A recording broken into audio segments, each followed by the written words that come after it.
Hola a todos y bienvenidos un día más al podcast sobre Derecho Marítimo.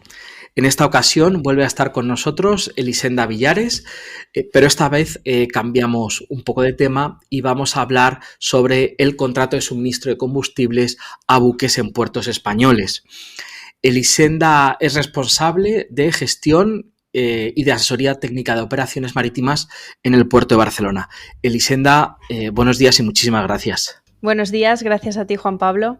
Quería hablar contigo sobre este tema, de la cual eres gran conocedora, y porque es un tema, el de suministro de combustible, que siempre está muy presente en el mundo portuario y en el mundo jurídico, ¿no? que lo rodea.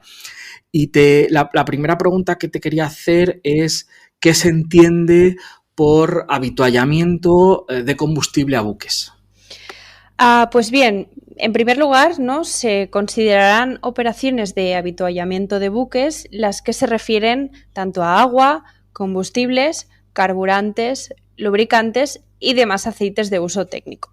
Concretamente, y en lo que se refiere al avituallamiento de combustible a buques, también llamado en este caso bunkering, encontramos una definición en el reglamento de la Unión Europea, el reglamento 2017-352 del Parlamento Europeo y del Consejo de 15 de febrero de 2017, por el que se crea un marco para la prestación de servicios portuarios y se adoptan normas comunes sobre la transparencia financiera de los puertos, al que nos referiremos más adelante, y que en su artículo 2 concretamente define el suministro de combustible como aquel por medio del cual se aprovisiona de combustible sólido o líquido los convencionales derivados del petróleo, biocombustibles o sintéticos, o gaseoso, o de cualquier otra fuente de energía utilizada para la propulsión del buque y para el abastecimiento general y específico de energía a bordo de dicho buque.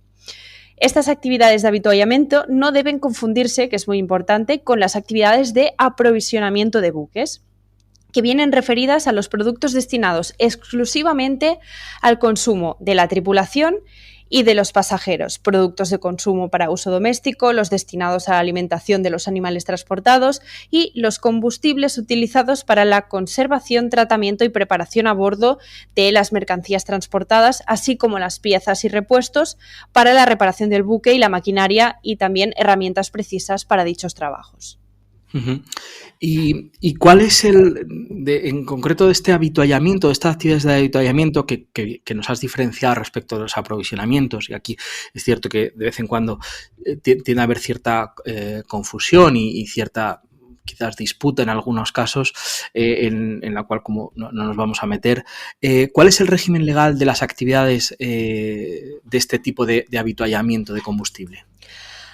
Bien, pues las actividades de prestación de avituallamiento sí que es cierto que no vienen reguladas en nuestra ley de navegación marítima, encontrando algunos aspectos regulatorios en el texto refundido de la Ley de Puertos del Estado y de la Marina Mercante. Resulta relevante, a los efectos de entendimiento preliminar, la clasificación que dicha norma efectúa para las actividades de prestación que se llevan a cabo en los puertos. A saber, los servicios, en este caso prestados en los puertos, se clasifican en primer lugar, servicios generales, servicios portuarios y servicios comerciales, ¿de acuerdo? Si hablamos de servicios generales, que sería el primero que he mencionado, son aquellos necesarios para el cumplimiento de las funciones de las autoridades portuarias y de los cuales se benefician los usuarios del puerto sin necesidad de una solicitud. En segundo lugar, son servicios portuarios las actividades de prestación que son necesarias para la explotación de los puertos y que se encuentran dirigidas a hacer posible la realización de las operaciones asociadas con el tráfico marítimo, siempre en condiciones de seguridad, eficiencia, regularidad, continuidad y no discriminación. Esta categoría embebió los servicios, antes titularidad de las autoridades portuarias en este caso, que se venían prestando por empresas privadas por esa gestión indirecta por medio de contratos de concesión de servicios, por razón de la despublicatio, operada por la Ley 48/2003 de 26 de noviembre de régimen económico y de prestación de servicios de los puertos de interés general. Desde ese momento, los servicios portuarios como el practicaje, el remolque, el amarre, la manipulación de mercancías o los servicios al pasaje pasaron a prestarse por la iniciativa privada y en libre concurrencia. Como contrapartida a la despublicatio, las citadas actividades, por su interés económico estratégico, pasaron a ser objeto de la técnica de la ordenatio, que le llamamos, lo que se ha traducido en la necesaria obtención de la correspondiente licencia de prestación otorgada de forma reglada por la autoridad portuaria, la cual solo podrá otorgarse previa aprobación del correspondiente pliego de prescripciones particulares del servicio correspondiente y siempre con acreditación previa del cumplimiento por el solicitante de esas condiciones y requisitos previstos en la legislación marítimo-portuaria y en las prescripciones particulares del servicio. Asimismo, resulta característico de los servicios portuarios la inclusión en la licencia de las obligaciones de servicio público para el prestador del servicio, tales como, por ejemplo, la necesaria cobertura universal del servicio que se concreta en las obligaciones de atender a toda demanda razonable, por otra parte, en condiciones no discriminatorias, a la continuidad y regularidad de los servicios en función de las características de la demanda, salvo fuerza mayor, que se podrían ver garantizados mediante el establecimiento de servicios mínimos de carácter obligatorio. ¿Qué más? La cooperación con la autoridad portuaria y la administración marítima en las labores de salvamento, extinción de incendios y lucha contra la contaminación, así como la prevención y control de emergencias. Otra casuística sería el sometimiento a esa potestad tarifaria de las autoridades portuarias mediante el establecimiento por parte de esta de tarifas máximas empresariales. Y por último, cuando hablamos de servicios comerciales, hacemos referencia a aquellas actividades de prestación de naturaleza comercial, como bien dice la palabra, no teniendo el carácter de servicios portuarios y que estén vinculadas a la actividad portuaria. Entonces, para cuya prestación se exige la obtención de la correspondiente autorización, también reglada, pero con un menor intervencionismo en su prestación y control por parte de la autoridad portuaria. Pues bien, no estando catalogado el servicio de avituallamiento de buques como servicio portuario por el texto refundido de la Ley de Puertos del Estado, el mismo se vino configurando desde la entrada en vigor de la Ley 48/2003 como servicio comercial. No obstante, la aprobación del reglamento de la Unión Europea que he mencionado anteriormente, se creó un marco para la prestación de servicios portuarios y se adoptan normas comunes sobre la transparencia financiera de los puertos, con lo cual alteró esta categorización para el servicio de avituallamiento de combustible a buques, no para el aprovisionamiento de agua o lubricantes. Y ahora que mencionas este reglamento comunitario, ¿cuál es a tu juicio el impacto que ha tenido en el servicio de alguna manera de aprovisionamiento de combustible a buques y cuál es la solución que nuestro ordenamiento jurídico ha tenido en este sentido? Pues bien, sí que es cierto que el reglamento, ¿no?, por el que se crea un marco para la prestación de servicios portuarios categoriza en su artículo 1 como servicio portuario al servicio de suministro de combustible de buques. En este caso hay que recordar que un reglamento de la Unión Europea es un acto jurídico directamente aplicable a los Estados miembros que no requiere la transposición al derecho nacional y prevalece sobre ese derecho nacional, por lo que existe una contradicción entre la categorización como servicio comercial de bunkering en nuestra normativa nacional y la categorización como servicio portuario de bunkering en la normativa europea, cuya prelación ya hemos indicado. No obstante, una adecuada interpretación de las excepciones que reenvían a la legislación nacional de los Estados miembros del articulado del reglamento de la UE, en este caso, permite sostener la opinión que es posible mantener la configuración del servicio de suministro de combustible como servicio comercial en este caso, pero me reitero que es una mera opinión. Sí, efectivamente, porque en este sentido hay bastante discrepancia, ¿no? Sobre si debe ser entendido como servicio comercial, servicio portuario, etcétera, ¿no? En este caso no nos vamos a meter. Además, pues hay una reciente o hay una posible modificación de la Ley de Navegación Marítima y de Puertos que lo configura como servicio portuario, pero como digo, en este sentido no queremos en este caso sentar opinión. Lo que sí me gustaría saber, y es para meternos de lleno en cómo es la operativa, ¿no?, más concreta concreta, visto el régimen jurídico, ¿cómo se suministra combustible a un buque en los puertos españoles? Pues los buques se habituallan de combustible en los puertos de la siguiente manera. En primer lugar, mediante camión cisterna o contenedor, también denominado como Track to Ship, en acrónimo sería TTS, o Container to Ship, que en acrónimo sería CTS. Por otro lado, puede ser también mediante medios flotantes o gabarra, también denominado Ship to Ship, en acrónimo sería STS.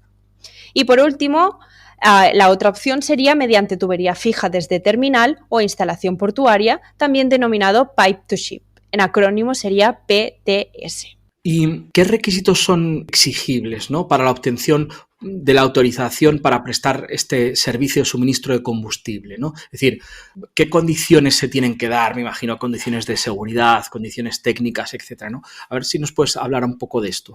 Como requisitos exigibles para la obtención de esta autorización, si hablamos a nivel técnico, tenemos infinitos requisitos, ¿no?, que podríamos mencionar, pero que quizá me voy a centrar en un par de ejemplos para que podáis ver un poco la parte más técnica. Así que me voy a centrar exclusivamente en dos.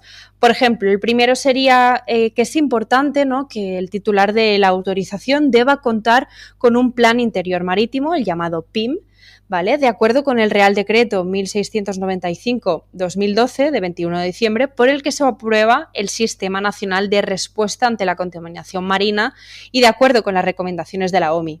En dicho plan siempre se debe indicar el inventario de medios, su localización, su permanencia, horarios y demás requisitos que correspondan.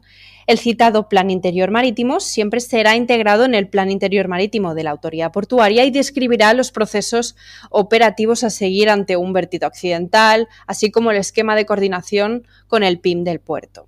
Bien, y otro ejemplo importante que para mí siempre estamos trabajando en la misma línea con Capitanía Marítima y siempre estamos en contacto desde operaciones marítimas, creo que es importante destacar el despacho del buque que emite la Capitanía Marítima para que ese buque pueda operar. Es decir, es ese procedimiento administrativo mediante el cual el Distrito Marítimo comprueba que los buques, en este caso pueden ser tanto buques, embarcaciones civiles, incluidos los de recreo, pero estoy centrada más que nada en gabarras, que es lo que trabajamos en operaciones marítimas, cumplen con todos los requisitos exigidos por las normas legales para poder efectuar las navegaciones y tráficos que se pretendan realizar, así como que cuentan con las autorizaciones legales exigibles y su tripulación obviamente es la adecuada en cuanto a su número y titulación, con lo cual cuando la autoridad portuaria emite esa autorización a la empresa que suministra ese combustible siempre queda supeditada al despacho de la Capitanía Marítima de las Gabarras.